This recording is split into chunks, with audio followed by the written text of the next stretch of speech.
I'm Michael. Hey, I'm Donna, and we're the Feckners. We're extraordinary people, I think, Michael. We often say we're ordinary, but I think we're extraordinary. We are even extraordinary. though we are just teachers. Life has led us on some incredible journeys over the last 10 years, and through this podcast, we have started to share some with you. Some unusual opportunities that have been there. We've taken risks to get involved, and we've embraced them fully.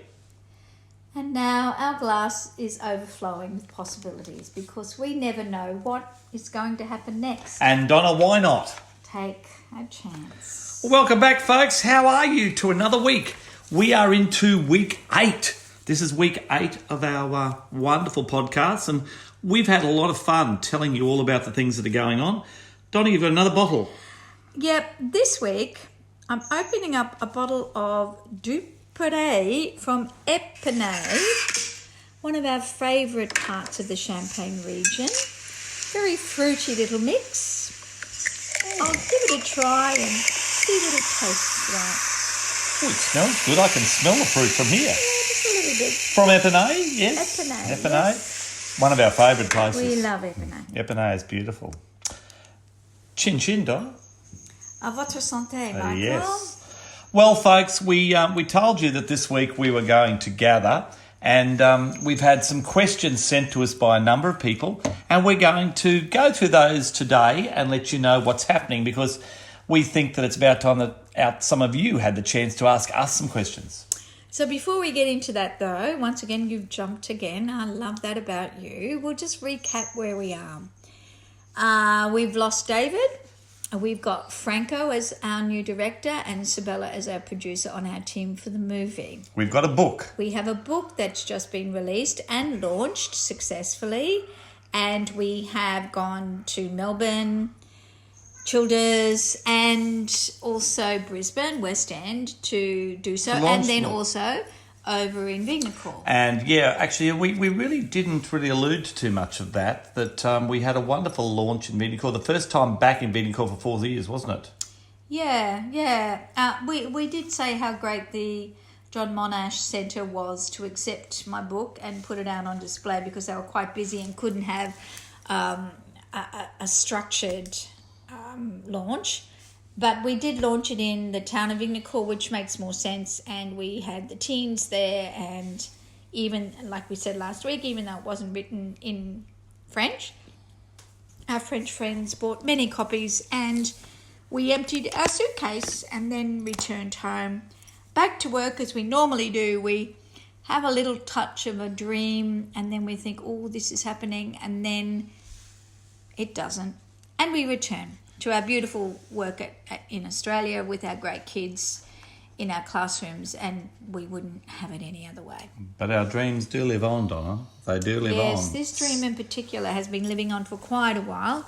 Whether or not it is going to continue, we don't know, but there may have to be an end point where we say, stop.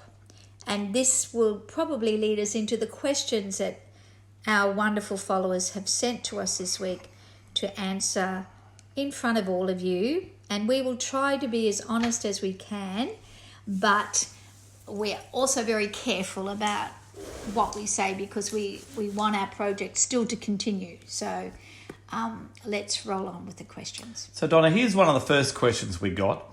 We were asked, how did you overcome your doubts and fears at each point along the journey, particularly when tough challenges arose? Well, wow, that's a biggie. I think we always had the dream, and even though the dream was always very positive, even though there have been some negatives there, we always believed in what was going to happen, didn't we? For those of you who know me, I like to refer to the spiritual world a bit. So whenever I was feeling really low, I was on the lookout for signs, and there was always a sign coming my way, whether it be a phone call from someone or a comment on Facebook or a bird or something French or something military that popped into my prep classroom that had nothing to do with what I was doing. I would read into that as the universe just saying, don't give up. We're just getting all of our ducks in a line to make sure that your project happens. There have been many many doubts, and I'm still full of fear, and I'm still worried that this isn't going to happen and that we have lost our life savings. But I have reached the point of no return now, and if I gave up, it definitely is over. So I am still thinking that the biggest plan is from the universe, and it is making sure that this final approach that we have to get this project out there is the best that we could have possibly imagined 8 years ago when we started this thing. And I think, you know, we have if we wanted to put down the entire story in a timeline, there are ups and downs where we know that the story was incredibly positive and we thought, oh, wow, this is unbelievable. We can't believe that's happening. But then, as you said, there were those moments that it all sort of turned to a little bit of yuck, and it was a tough challenge to see what was going to happen next. And I think what took us through all that was, as you said, Donna, the story. We believed so fervently in this story of the Tuliers, the Lost Diggers, and the village of Vignacourt, and what happened over 100 years ago, that I think if you get behind these stories, anyone who's got something good happening, they'll hang in there, won't they? I think also our intention is pure. We just want the stories of these soldiers to come out and for other people to start considering where their great-granddads fought or their great-uncles or their current uncles, and to acknowledge the strength and courage of our servicemen and women today, and to also acknowledge the magnificence of being an Australian, and our priorities and our support systems and our culture is really important to get out there to the rest of the world, because I don't think they get it, and I think they're missing out on a hell of a lot of amazingness. So we have been through a lot of downs, and I take it probably more to heart than Michael. I am married to a male Pollyanna, and the glass is always overflowing for my husband.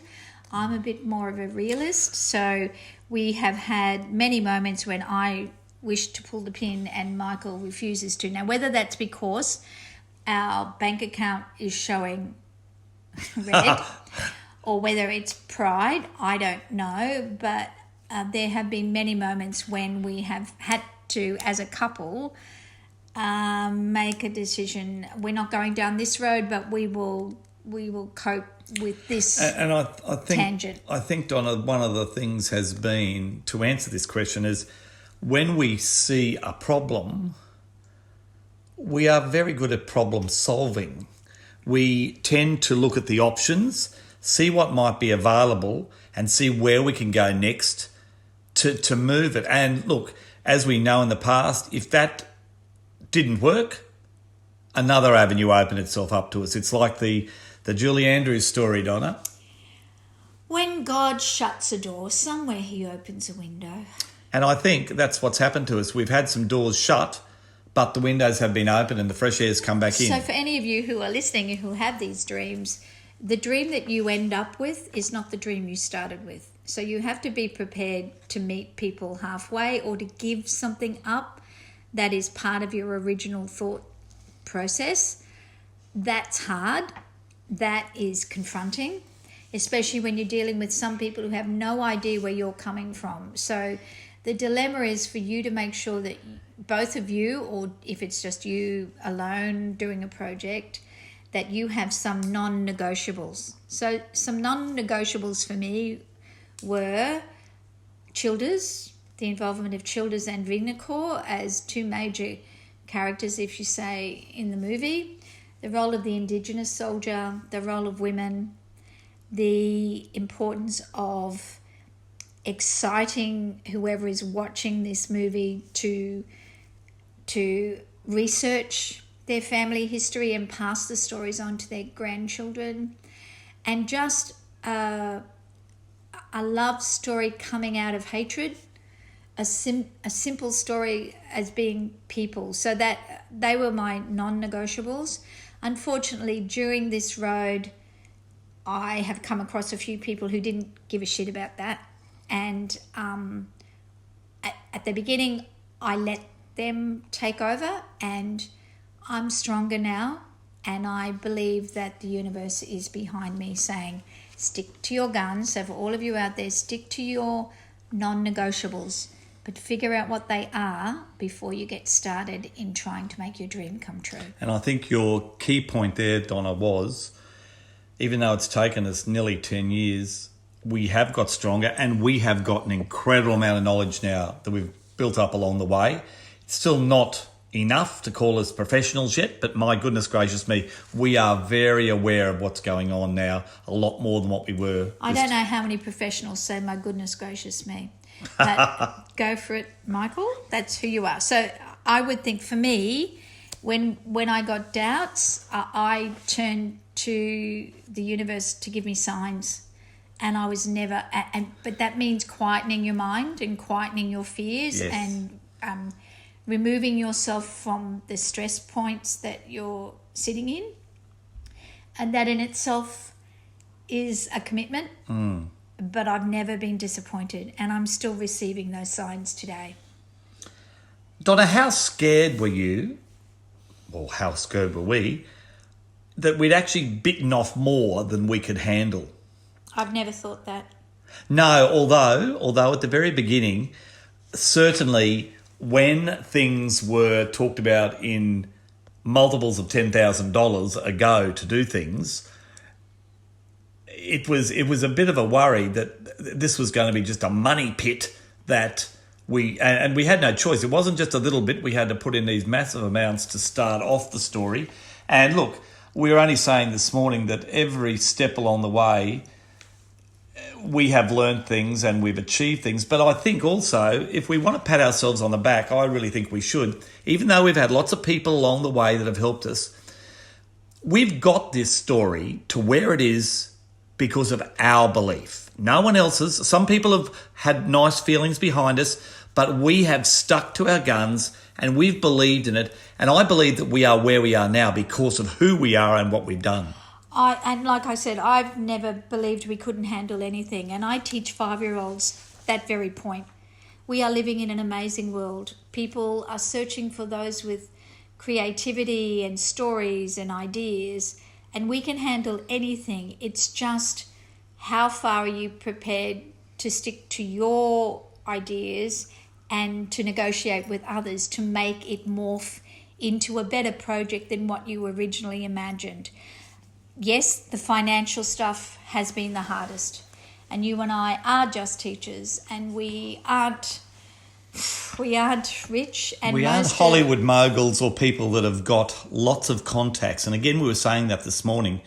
We've got a lot of contacts now, but I think the success lies, for many films out there and many other projects, success lies in the network that you've got around you. And in the film and that sort of entertainment world, there are a lot of contacts where people do have a lot of money that favours have done for one another and things are done. We don't have a lot of those contacts. And if we had, maybe we would have got there a bit quicker. If at the beginning we thought it was just, $12,000, we'll just pay for this and it'll be done.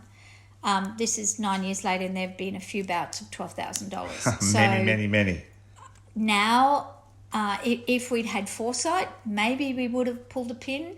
And like I said last week, I will always appreciate the wisdom from Screen Queensland saying stop putting your own money into this, because the people who've come on board, and some more than others are close to our hearts because we know they were in it for the right reason, but others just came in to get a wage for themselves and to get their names out there. And we were naive. We trusted everybody that came in and said that they loved the story and we're going to make this happen and we know these people and we've got these connections, we will help you. You're not in the business, you're just teachers, we will help you. And that was a bit down-putting, really. Like, I respected that, but I think initially we accepted it, but now it's a bit of an insult, really, because we are still floating. And as I said, idea. We've got it this far, and as I said, I believe strongly that we have got it this far. So, Donna, was there ever a red line where we were going to draw a line and say, this far, no more? We did get to a point when we'd spent too much. But then it was too late. Too late. We've invested too turn much time, back. energy and effort into it. And again, it comes down to the fact that we believe in this. We really believe in it. And if there's anyone out there listening that, that wants to come on board, we want people to believe in it. A long time ago when Crocodile Dundee, the first Crocodile Dundee movie was made, people went out. They had absolutely no money. They went out and they talked to mums and dads and everyone else out there to get behind them. And I think they were able to sell a story and get the support. But this was long time ago, yeah. Yeah, and these were people who were already in the business. Yeah. So we don't have those Paul contacts. Hogan, all of that. That's not us. But every time we present our story to people, they love the story because there are so many deep themes that run through this story that people identify with at least one of them. And even though we nearly gave up a couple of times, the next person who read the screenplay would say, "Oh my God, we've never seen a war movie presented with like so this." much, yeah, with so much. A story that's an really Australian not been told. war movie. And there's a few of them out there, and some of them have done very well. But this one has a bit of a difference to it, and we just need that right person to say, yes, this is worth the fight. And someone out there that's got that contact and the smarts to be able to go and be able to do that. And if we could get that person, we'd probably get a lot further. So, Donna, at what point do you walk away or think it's just within reach? Well, I've never wanted to walk away because, as I said, I think that we are. I believe we're always there at the reach, and this is, to me, it's almost like a legacy now. We are on this journey, and we shall not continue until we have got something out there. And look, stranger things have happened. There is a novel out there. Yeah. There is a podcast We now. never thought the novel would get out there. So even this podcast is sort of impetus for people who've got dreams, and especially those in the film industry. We are warning you and giving you advice as to what to look out for. I came to many times when I wanted to walk away. David's death was a big one for me because he was a force to be reckoned with. He made that script so amazing. He was hungry. He had connections. He had a name in the business, and we were just about ready to go, and it stopped. There was another person along the way who had found support for us financially. We were excited, and then something happened, which I won't go into, but something happened and it was withdrawn. So every time that we've got just there, there's been 4 or 5 times. We've been knocked down. And then it's finished, and then I go, no, forget it. And then something happens. A phone call or something. Something happens to get us back up. And I believe that from a spiritual world, the universe is telling us that this story is worth telling, and it's going to be worth showing. It's just we've got to find the right avenue that will make it happen. And I think doing this podcast is the next stage of it. Might bring us closer again, but I have to say, 10 years for me is enough. It's getting close. Close. And we can't keep. We've got the novel out there, so that is amazing. But I see Bill, I see Rosie's faces. We see them on the screen, and it's interesting, Donna. You look at a lot of the movies that we watch Netflix and we watch Stan and we watch a lot of things. And quite honestly, I'm sorry, there's a lot of crap out there. There really is, and I don't understand. With really good actors. I don't understand how they get funded to do it. Post-COVID, they needed work, and the whole industry went through a whole transformation. You wonder also whether the genre that we are involved in during the centenary years was obviously very big. We saw it wane, and then came COVID. Whether it's timeless and whether it's an opportunity to get this story out there like a lot of other Australian stories, you see some stories come up, new movies coming out, and you wonder what gave that the impetus. Which was we always had a problem all the way from the beginning to now. The script is done. I'm really happy with the script, but I'm very aware it will change when filming happens. Notice I'm speaking in present tense. Yes. When filming happens. it was always that question, do we need the finance or do we need a name? And the directors that we've had on the teams have disagreed. Some wanted a name, which would bring the finance. Some wanted the finance, which would bring a name. So either or, we don't care. I would understand that having a great name would also allow this story to go into another generation, which I would love. I would love the younger generation to take this on board because they're really into the current male star that we have, who has a lot of following, and the girls just go and see him on the screen because they love him. But in the midst of all of that, they learn a little bit about the background story of these soldiers and the Tulia collection, which is our main intention. It's a pity though, Donna, though, when you boil it all down, the difficulty is that probably we could have some really good actors out there that are unknown that could pull this off magnificently, that would not cost a lot compared to a big name. But unfortunately, within the biz, it seems to be that only those shows that have got the big names are the ones that actually get up. Whereas in actual fact, we know that there's been many out there that have done really well with next to no names in them, but are bloody good actors. So, you know, they're the trials and tribulations also that we're dealing with, aren't they? So just to throw some names, Hemsworth, Efron, Sam Neill, Luke Bracey, Hugh Jackman, have been on our radar. And there's been talks with their managers. And many of the genre, like you said before, the genre doesn't match where their career is going. And I get it. I totally get it. Yeah. So we would love just one main name and some up-and-coming actors. I'd personally love to create up the project with no names that actually give people a chance to show who they are. And look, you know, like maybe that's an avenue down the track that someone will come to us and say, look, this is what we want to do. We'll fund this. But certainly we've had advice from a number of people in Australia that to make a movie in Australia that's got any more than about $8 million to the budget is not going to happen because unless you're backed by a big group of people, you won't get your money back. Or you have your own finances. Yeah. So the budgetary constraints are obvious, and I understand that, and we do understand that. But maybe there are other options, and if someone's listening out there that's got other options, we're willing to listen. Now, Donna, there's another one here. What drives you and keeps you awake at night about all the things we've done? The money has been a big thing for me. Plus also... You've dreamt about the movie many times, though, haven't you? You've dreamt about it. But also keeping our word to Childers. Yeah, to people, yeah. And Vignacourt. We're there to tell the story for those two little villages as well, and the people that live there now, let alone the people that were there 100 years ago.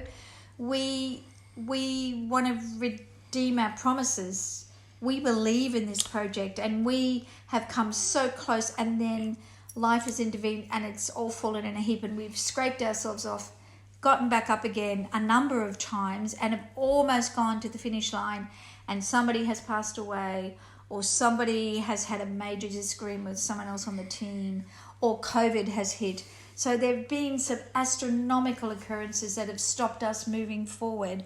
I want Childers and Vignacourt to know that we are there to tell their stories. Yes. And again, as we said at the very beginning, they are the heroes, and we want their story told. And I think what keeps me awake at night are looking at all the options. What else can we do? Who else can we talk to? Where can we go? What help can we get? Considering we're nobody. Yeah, well, that's what we're told. And we are the ones working in the background. And yet, as I said earlier on, I believe that we've only got this far because we've had other people say to us, goodness gracious me, we can't believe. It's goodness gracious me. Wow. We can't believe that you've got this far, and you've got nobody. You are nobody. And you are nobody. And we sort of take that, I take that very seriously because I think we have done an incredible job, and I will continue to do that. Now, Donna, what have you done anything differently? This is from our daughter. So those past questions came from a beautiful man called Joe, a great friend of ours. Love you, Joe. This is from our daughter, Isabel. Would you do anything differently? Oh, look, I think through all of the ups and downs in the past 9 years or so, the script is magnificent now. So I'm very proud of that. I may have been a bit more guarded with people's intentions when they joined the team. I think we were a bit naive there. We were sucked We in. were so thinking that We believed everyone that we came across, and this is we're not being terrible to anybody out there who's been part of it, but everyone we came across, we took them at their word and we thought that things were going to happen. But we know those who really did mean that. Yeah. And we will tell you face to face when we see you at the launch of the movie. We will thank you because we know those people who were there for the right reasons. Well, I think we also know those people who were there to boost their careers and to make extra money on the side. And we've learned. We've been burned. I would suggest to always have a lawyer or someone on the outside to help you before you jump in. And we just jumped in. This was a heart thing, and like as I said, we worked from the heart. So that's what I would do differently. I would make sure I had a family member who knows some law, entertainment law, or someone who can give you some advice before you jump in and say yay, nay to certain people. I think my point, Donna, very early in the piece, we had an opportunity, and if I could take time back, I'd like to go to that opportunity and give it a go and see whether it made any difference. It may not have, but that's something that I would have done differently. Now, Donna, one last question. This is from our son. Did you have God bless you, Ryan. a WTF moment? God bless him. Did you Whoever have? taught him that language. Yeah, I don't know. For me, it was when David died. Yeah. We're so close. We're so close. We've worked so hard on this script. I'm like, what? You've left me. You've gone. Where will I? Yeah. Where will I go from here? I think there's been moments along the way where I've sort of said, oh my God, did that really happen? Has that really happened? There are a couple of things that have happened that we haven't shared with you, probably for legal reasons more than anything else. But there were times where we were totally discarded by other people who treated us like we were just teachers, yet it was our project. And that was why we even pushing this story? Why when we're being treated like we don't matter, and yet it's our intellectual property. So for me, David's death was the biggest thing because that was when we were the closest that we could get to. I think we were then. I think having the book, being able to just produce the book, and it seemed so easy thanks to George and Petro and to Big Sky Publishing, but it happened so easily, and I thought, this is just unbelievable. We've got a book there now that goes with it, and we'll be able to go from there. But look, I think there's been a lot of WTF moments along the way, and maybe a few more. Maybe a few more, but I hope those questions have given you a bit of an insight, a bit of a personal insight to how we've talked about things over the last 8 weeks or so. And I think too, it's not just about us. One of the reasons we did this podcast was for other people, not just when you're chasing your own dreams, but if you're getting involved with movie making and think that it's an easy thing to do, just be careful. Just hold your money aside. Get a lawyer or a friend who knows some entertainment law to protect you. Hold to your beliefs too. There's a lot of sharks. Stick to it and stand up. And if you don't like something, you say it a bit more. And look, that might mean that some people walk away from you. And honestly, there were times when I gave my writing away and just said, look, you can put your name on the script. So hold on to what's yours because and believe in it. Others will take it. Don't lose faith. Believe in it. And no matter what, there is something out there. And I think, the very fact that we've got where we've got to, it says all that. Now, next week, Donna, we hope to have Franco De Cera. He's been away for a little while, but we hope to ask him some questions about as director.